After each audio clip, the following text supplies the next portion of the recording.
because they're putting tyres on before they're fueling, so they can tyre and modem at the same time. Chad? Yeah, well, they're going for tyres on Matt Campbell's car, so not going to roll the dice and try and save themselves. The pressure's 12 seconds. This is a massive advantage to car 75 that they've taken the time to do this. Campbell's moving, so Campbell's moving. The Gripper M car is up towards pit exit. We'll see it here. Doors being shut. Firing it up, so they'll get out in front. Oh, wow. But that 30-second lead now has been reduced to what is the equivalent of about 5 or 6 pit bays. So they've fueled the Gripper M car. They're all good. Then they put the tyres on, but were they working on the modem while they were fueling? They must have had dispensation to do that. But this Bathurst 12-hour technical team spent so much time in that garage. It must have been a question discussed. Here's Gunon running down into the chase. So this lap hasn't been particularly fast. The first split and second split wasn't particularly great. G-Man typing, he may have been great in the pits. Minute 21 again. Every time, and they're going to be all right now. He's going to cover them off. Yeah, he's going to cover them off. Don't give the Porsche any advantage on new tyres. What's going on here? What's going on in the Gripper M garage? It's long faces down there. It's a resigned look. They've come in because they can go to the end from here. The Sun Energy One car I'm talking about, they don't want to get caught on the wrong side of the safety car here. So they've covered off the 2 cars behind them. The car that's out of kilter here, but it will be in a short moment, is Sheldon von der Linde. He's 36 laps into the stint in that BMW. So he'll be in shortly for about an hour and 5 minutes. Here's the race. School. Campbell at the BMW M elbow. Sun Energy One racing in. Do they put tyres on this car? That's what I was about to say. Do you just fuel only?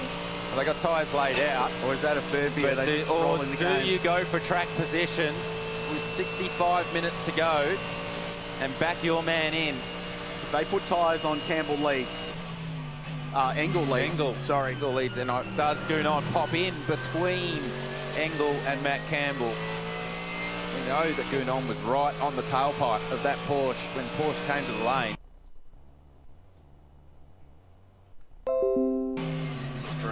It's drinking, it's thirsty. He's going, no tyres. They're going to lead the race, Sun Energy One.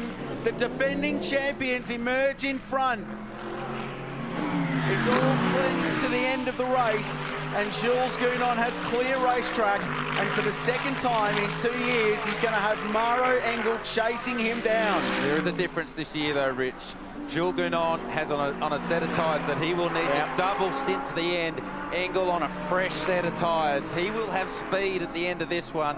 And Matt Campbell is only 12 seconds away from the lead, also on a fresh set of tyres. 3 cars, 12 seconds, a dirty dozen of seconds to get to the end of this race with an hour and 5 minutes.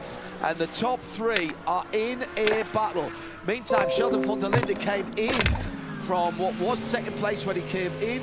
He holds on to the lead lap. Mark Beretta. Guys, the information that car 999 was dying to hear online were the only words that were shouted out here. The motor is working. They are in this. Oh, wow.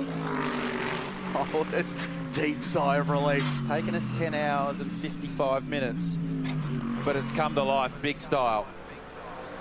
I was just watching where Van der Linde came out with regards to Brock Feeney for 4th and 5th. Brock's going to have to stop soon anyway for 888, but there was a chance that Van der Linde might get caught in. 777 in, 47 in, class leaders here in the Boiselle Pro-Am entry. So Chris Meese will take what will be their final pit stop with 63 minutes to go in the race. It'll be timed fuel. Can you see it? Yeah, the door's open, so Meese Ricardo Feller should jump into that. Ricardo Feller will climb aboard the 777 car to bring it home. Here comes Chaz Mostert into the lane. These cars are battling, so Meese and Mostert have been battling for the lead of Pro-Am. Chazzy leaving nothing on the table at pit entry, as he always does. That Porsche, the way Matt attacked that entry in the Porsche from on board was pretty spectacular.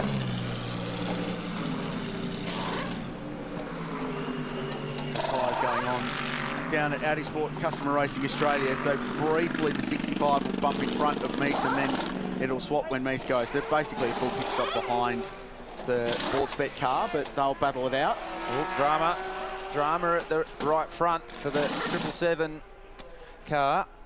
So, Or will they? not a slam dunk that they will leave before the 65.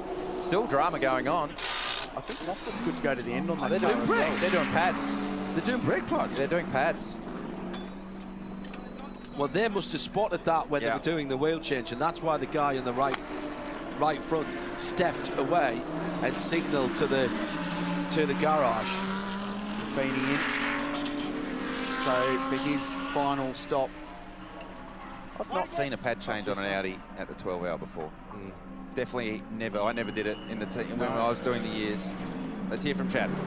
Just wandered down to Mantha and had a chat to both of Matty Campbell's co-drivers as to why they took tyres on. And the simple answer is, well, two reasons. One, they thought that the 75 would be able to cover them if it was fuel only.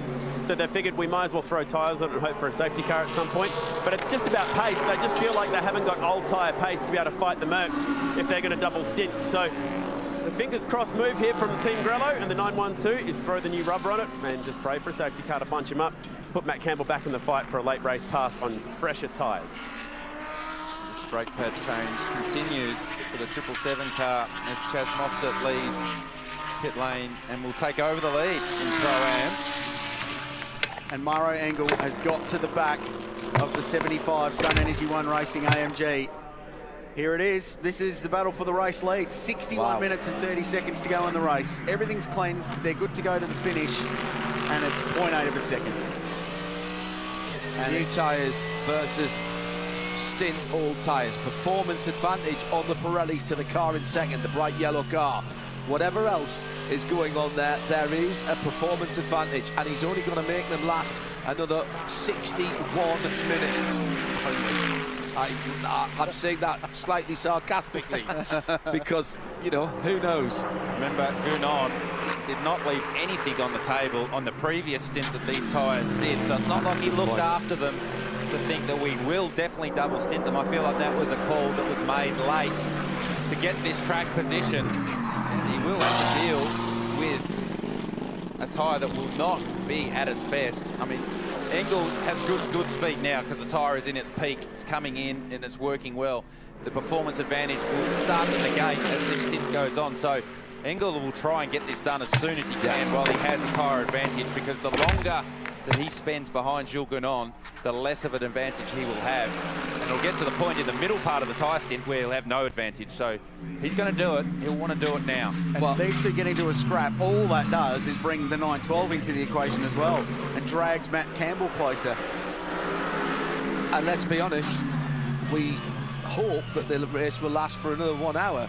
But if there's an incident and the race gets stopped, at the moment, the Sun Energy One car is leading. And, you know, I say that because that's happened before. It has happened. Bathurst had everything happen, hasn't it? Trees, kangaroos. Nothing has not happened. Yeah, there's hailstorms. And yet, every time we say something like that, the script writers invent something new and creative. Great run down Conrad. Gunon defends. Is it enough? Jules is slightly offline, but does enough to get it down. He's sort of half blocked and half fainted across to the middle of the road. I think visit New South Wales corner. Turn two? Yeah. If he gets off here, he'll get the drag up Mountain Straight. Got to be close.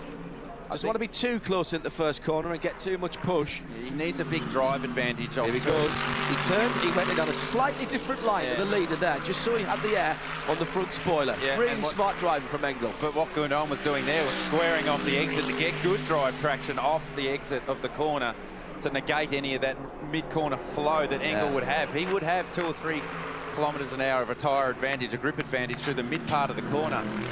But if Gunon could square the exit off and get good drive up the hill to 2, it negates that advantage that Engel has. I feel like if it's going to happen, it's going to happen at the chase. Get a good run out of Forest Elbow, use the slipstream, and try and outbrake Jules Gunon. Well, that toe's been so effective, even within similar brands across the course of the weekend. So we've seen that today, and that will be key for Mauro to get that car out of the BMW elbow well enough that he can drag himself up behind the almost identical AMG in front. Well, Kenny said yesterday he wanted just to make sure that they got themselves into the mix, in contention at the end. and then he'd leave it to the pro drivers that he's hired to drive for him to do the job, and they've done that. They've ticked the box. They've got themselves in a position to defend their Bathurst 12-hour victory. And now it's just up to Jules Gounon to do it. Good drive out of the elbow for Engel. He's really close. Gounon, he's squaring off the corner everywhere. He squared off the dipper and got a good run down to Forest Elbow. He squared off Forest Elbow to get a good run out down Conrod Straight. He knows what he's got to do with his car, and he's putting the car in all the right spots. Engel's a bit further back this lap. It'd be a fair move to get it done from back there. That would be a low percentage lunge It from would there. be with 57 minutes left to